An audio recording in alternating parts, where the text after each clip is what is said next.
Bonjour à tous et bienvenue dans cette nouvelle édition du Grand Gîte et des Territoires. Voici tout de suite les titres de l'actualité.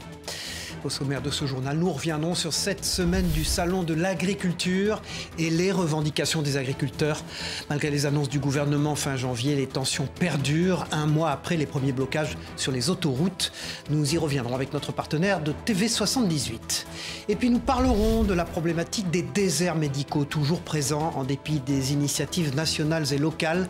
La situation ne se résout pas. En Haute-Savoie, vous verrez, la pénurie de médecins s'aggrave en ce début d'année. Nous nous rendons dans la région avec notre partenaire 8 Mont-Blanc. Et puis, face à la menace du dérèglement climatique sur les domaines skiables, une commune a lancé une initiative permettant à des enfants de proposer des solutions contre le changement climatique en Isère. Nous y reviendrons avec notre partenaire Télé Grenoble. Et puis, en fin de journal, nous irons à la rencontre de détenus de la prison des Baumettes à Marseille. Pendant leur détention, ces prisonniers, pas comme les autres, deviennent commis de cuisine. Nous y reviendrons donc à la fin de ce journal. Alors que le salon de l'agriculture touche à sa fin, les agriculteurs restent mobilisés pour défendre leurs revendications contre le gouvernement et les institutions européennes. Dans les Yvelines, vous allez le voir, la pression est maintenue dans un contexte de crise agricole. Un reportage de notre partenaire TV78 sur place. Ils ont exprimé leur colère en bloquant les autoroutes des Yvelines. 4 semaines après, les agriculteurs sont toujours dans l'attente. C'est le cas de Jonas Delalande, exploitant céréalier basé à Manille-les-Hameaux. Aujourd'hui, non, le compte n'y est pas sur les annonces qui ont été faites. La première série d'annonces, c'était du vent, c'est-à-dire on nous a promis l'argent qu'on devait déjà nous donner et on a dit qu'on n'allait pas mettre en place de nouvelles choses. Mais entre guillemets, il n'y a pas eu d'avancée à ce moment-là. Après, il y a eu d'autres choses, mais pour l'instant, les choses ne sont pas faites. Et on manifestera jusqu'à ce qu'il y ait des choses concrètes qui arrivent et qui permettent de solutionner nos problèmes. Installé comme agriculteur depuis 2019, Jonas Delalande cultive du blé, de l'orge, du maïs, du colza ou encore des lentilles sur 390 hectares. 5 années d'expérience à la tête de la ferme avec un constat assez clair. Je passe presque 3 ou 4 heures par jour à faire de l'administratif, des fois des choses complètement déconnectées de la réalité. On a aussi un manque de rémunération, on a des contraintes qui nous tombent dessus, un manque d'anticipation, de visibilité. Pour diversifier l'activité de l'exploitation agricole et sur fond de crise sanitaire, Jonas et sa femme Mélanie ont ouvert un magasin en septembre 2020. Objectif, la vente directe de produits frais en circuit court. Malgré l'inflation, l'activité reste rentable, mais certaines problématiques persistent comme la transparence des produits vendus.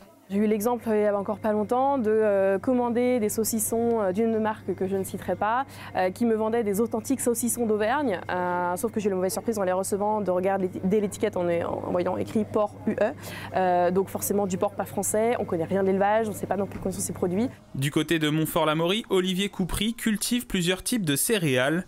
Au-delà de son engagement dans la mobilisation, cet agriculteur yvelinois a co-créé le mouvement Ici la Terre. Le Salon de l'agriculture, un rendez-vous incontournable pour cette association pédagogique à propos des activités agricoles. Le concitoyen, le consommateur, se pose des questions sur nos méthodes de production. Donc ça peut être là, comme j'y faisais allusion, sur l'élevage notamment et la consommation de viande. Donc c'est expliquer comment on élève en France, nos difficultés, parler des importations.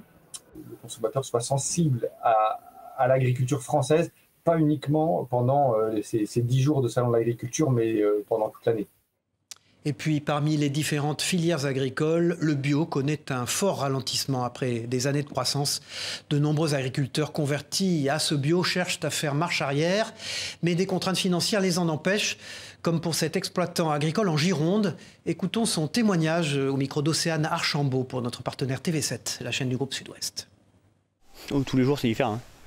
La base, c'est d'aller voir les animaux et de s'occuper des animaux le matin et le soir. Vincent est un agriculteur passionné, à la tête d'une exploitation en polyculture. Il s'est progressivement converti à l'agriculture biologique. Le vin, la viande, toute sa production est certifiée bio. Un choix fait alors que le marché se portait encore bien.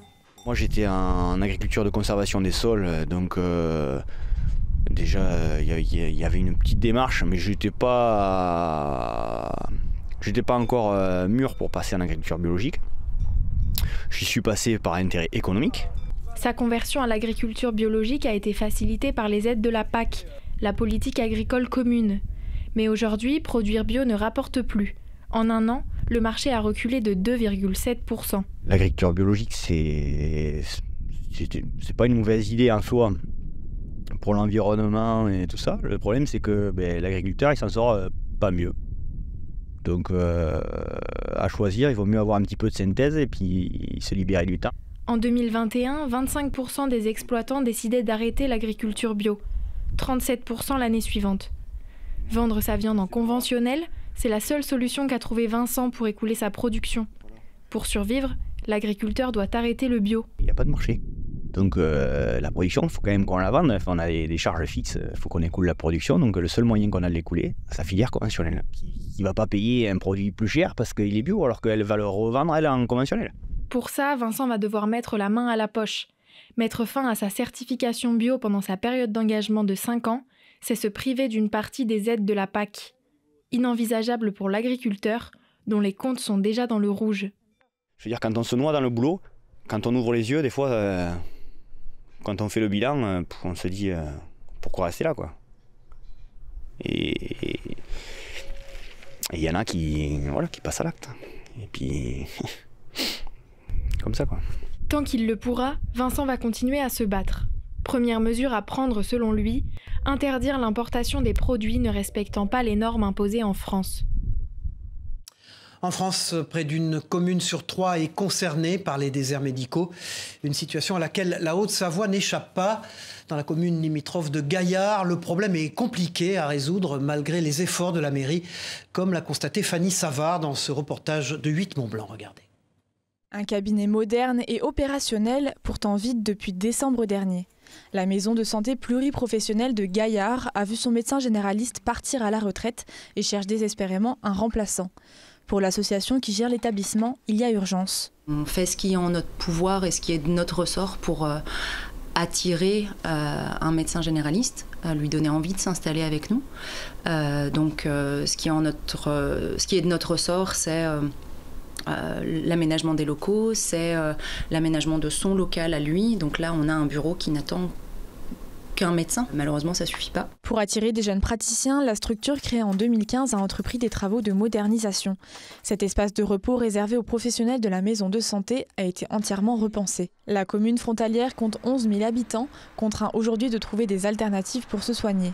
Certains optent pour l'hôpital privé Pays de Savoie ou doivent consulter plus loin dans le secteur comme à Saint-Pierre-en-Faucigny, Archamps ou Annemasse. C'est compliqué, nous, on n'est pas de la région. Quand on est arrivé, heureusement, ma femme avait déjà été suivie à Collonges-sous-Salève.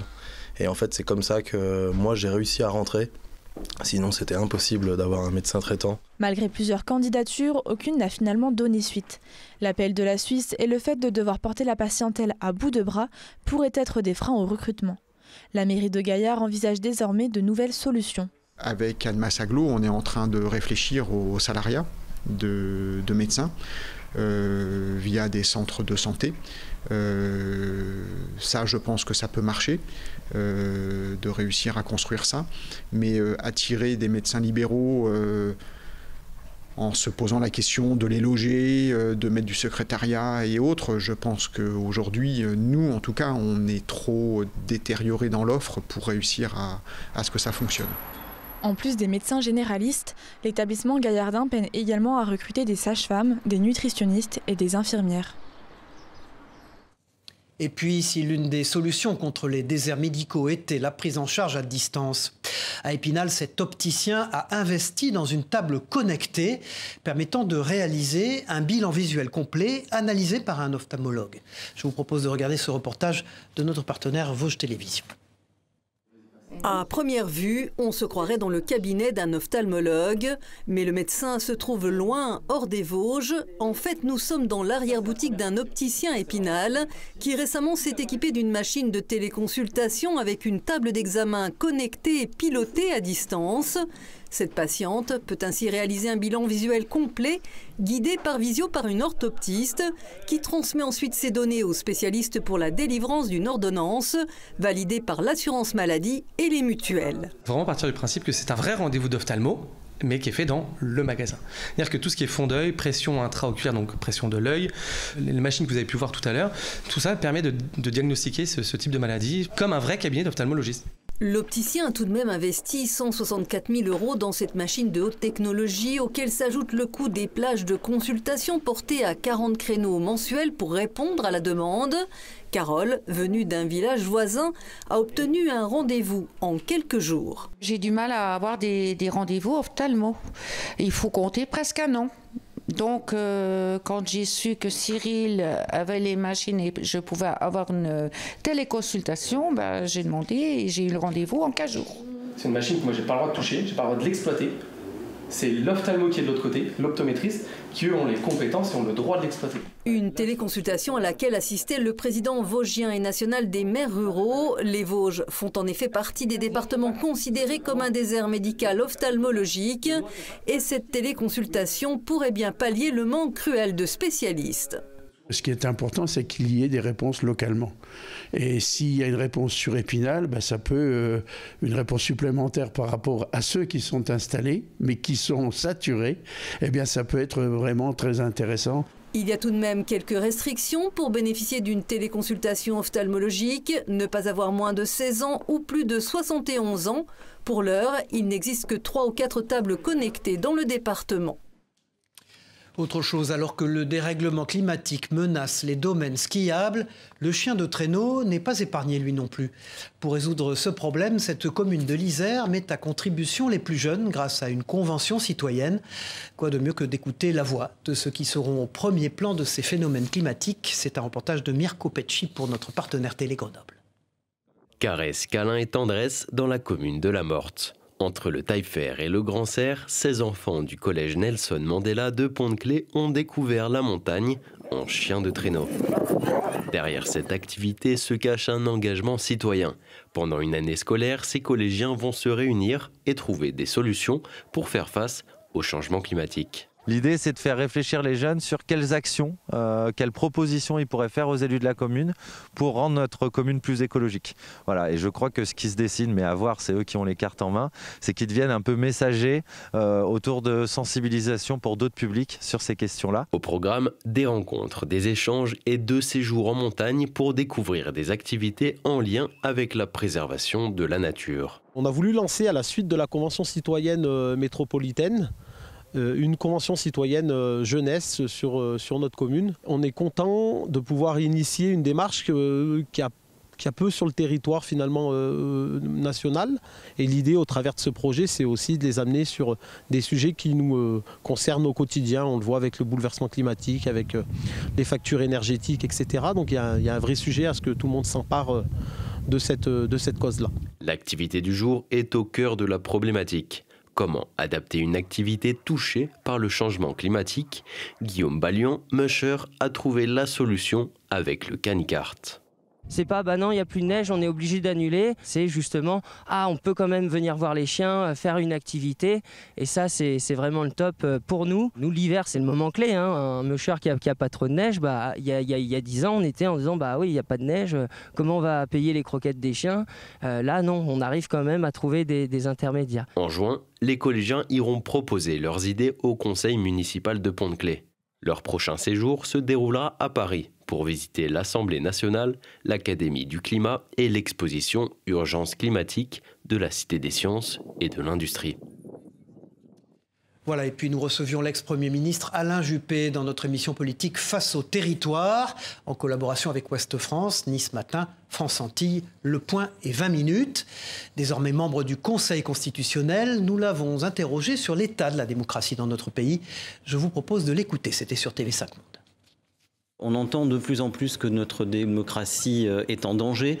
Pour 68% des Français, elle ne fonctionne pas bien. C'est le résultat d'une enquête du Cevipof qui a été publiée la semaine dernière. Est-ce que ça vous inquiète? Je vois 3 symptômes à cette crise. D'abord, le taux d'abstention. Quand je m'exprime devant des étudiants, je leur rappelle que jusqu'à 80% d'entre eux ne vont pas voter lors de certaines élections. C'est un signe inquiétant pour la démocratie. Ensuite, les grands partis du gouvernement sont un peu en capilotade aujourd'hui.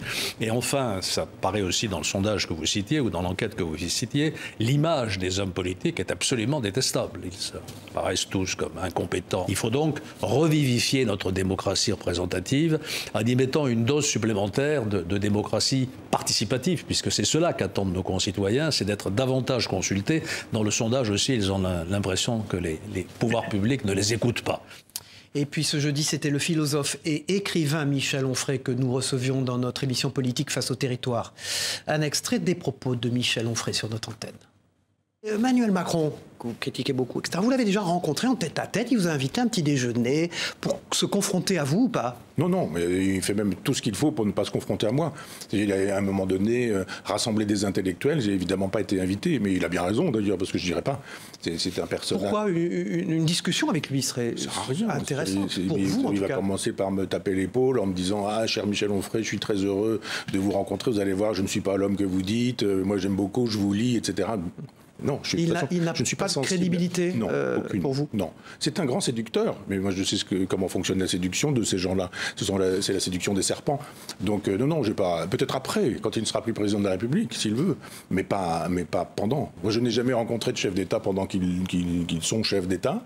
Et puis. Jamais aucun pendant leur fonction. Ah non, jamais invité non plus. Mais c'est très bien, mais c'est mon honneur. Nous nous rendons désormais dans l'Aube, où ce centre d'accueil permet à des personnes sans abri de se réinsérer grâce à un dispositif national, vous allez le voir, à raison de 4 heures par semaine au départ. Ils travaillent accompagnés d'une éducatrice le temps que leur situation s'améliore. Un reportage de notre partenaire Canal 32 dans l'Aube. Depuis l'été, Aurore Foyer au Bois a étendu sa mission de chantier d'insertion auprès des sans-abri. Comme Ibrahim, après avoir lancé son activité de restauration en 2020, il a tout perdu et s'est retrouvé à la rue. La personne doit être dans la rue pour comprendre bien. C'est-à-dire quoi les difficultés? Parce que les difficultés, c'est pas que le manger, le dormir, de faire les douches. Bon, dans le temps que j'étais dehors, j'ai commencé perdu le respect de moi-même, le social, la communauté, c'est tout ça. Vous avez fait la manche? Ah non, jamais. C'est mon caractère. En octobre, il a rejoint le dispositif Premières Heures. Dans cet atelier, il trie des métaux, démantèle des palettes ou participe à l'atelier couture selon ses préférences. Objectif, retravailler. On démarre à 4 heures par semaine, ce qui permet d'aller accompagner en fait des personnes qu'on laissait pour l'instant sur le côté, principalement des personnes qui étaient à la rue, donc leur donner l'envie de revenir un petit peu au travail. Les contrats peuvent atteindre progressivement 20 heures par semaine. À la différence des autres dispositifs d'insertion, l'accompagnement est encadré par une éducatrice spécialisée. Il peut durer 5 ans. Ibrahim prévoit de finaliser une formation dès juin. Chacun progresse à son rythme. Ça fait du plaisir de retrouver du travail. Le joie d'apprendre le travail. Au début, on a commencé avec les petites choses, couper les câbles, chercher, faire des activités doucement. On va commencer la formation. Maintenant, nous sommes dans la bonne direction pour la revivre. Le dispositif Premières Heures devrait permettre à Aurore d'accompagner un flux de 12 personnes sur l'année. Et puis dans ce journal, nous partons pour les Bouches-du-Rhône. La réinsertion peut aussi se faire depuis la prison. À Marseille, au sein du centre carcéral des Baumettes, il est possible de se rendre dans un restaurant bistronomique où des détenus sont aussi commis de cuisine. Cette initiative locale est unique en France. Je vous propose de regarder ce reportage de Rudy Dahan pour notre partenaire sur place de la Provence. Réserver une table dans un restaurant bistronomique en prison aux Baumettes, c'est possible depuis 1 an. Et au-delà de permettre au public de mieux appréhender le milieu carcéral, c'est aussi une chance pour les détenus d'apprendre un métier afin de se réinsérer plus facilement à leur sortie. Et votre couteau ici, il est là, et comme ça. Et ça doit toujours toucher votre doigt. Les commis, ils viennent, ils sont motivés, et après, il faut tout leur apprendre de A à Z. Donc c'est vraiment différent sur ce principe-là. Mais après, une fois qu'ils ont compris la carte, tout va bien. Je rentre en cellule le soir, je sais faire des bons plats, je sais faire des desserts, même mon co, il est choqué. Vraiment, c'est une chance pour nous, ça peut nous faire réussir. Régulièrement, des grands chefs français viennent dans les cuisines des Baumets pour diffuser leur savoir et composer une nouvelle carte. C'est un projet qui a été accueilli avec beaucoup d'enthousiasme.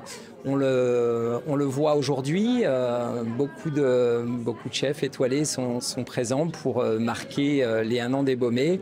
C'est une véritable réussite. Alors on a effectivement reçu ici 3500 convives en 2023, donc on en est très content. On espère que 2024 sera sous les meilleurs auspices aussi.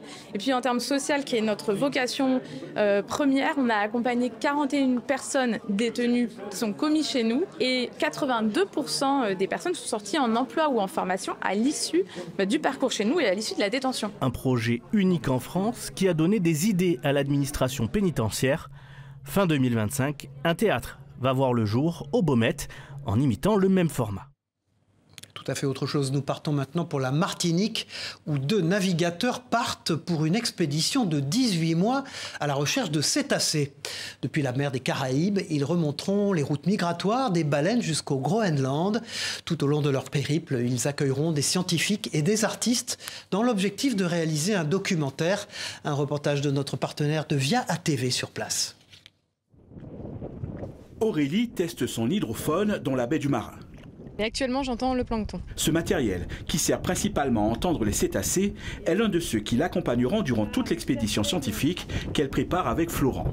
Un projet qui va les mener sur la route migratoire des baleines, de la mer des Caraïbes, où elles mettent bas, jusqu'au Groenland, où ces mammifères font le plein de nourriture. Sur la route migratoire des baleines, on va rencontrer la baleine à bosse, absolument, le cachalot, le rorqual commun, le petit rorqual. Ça va être aussi de la baleine bleue, du beluga au niveau de la région du Canada. Et quand on sera au Groenland, on va faire tout un programme autour du narval, qui est vraiment l'espèce mystique des hautes latitudes pour le coup, et de l'ours polaire. Une mission organisée par l'association Murmure des Océans qui a 2 principaux objectifs, l'un pour des données scientifiques et l'autre pour la sensibilisation du grand public au devenir des mammifères marins. D'un point de vue scientifique, on va participer au recensement des cétacés, que ce soit dans la région Caraïbes, Canada et Groenland. On va aussi faire de la science participative dans le cadre de 4 programmes qui vont répondre à des besoins concernant et les cétacés et les aurores boréales, le plancton aussi. On a un gros programme autour du plancton. La campagne en mer va durer 18 mois. À bord de Agnès, ce voilier à 2 mâts et de 13 mètres de long sera équipé de capteurs et recevra à son bord plusieurs scientifiques et artistes pour un voyage vers des zones des plus isolées du globe et des plus difficiles d'accès.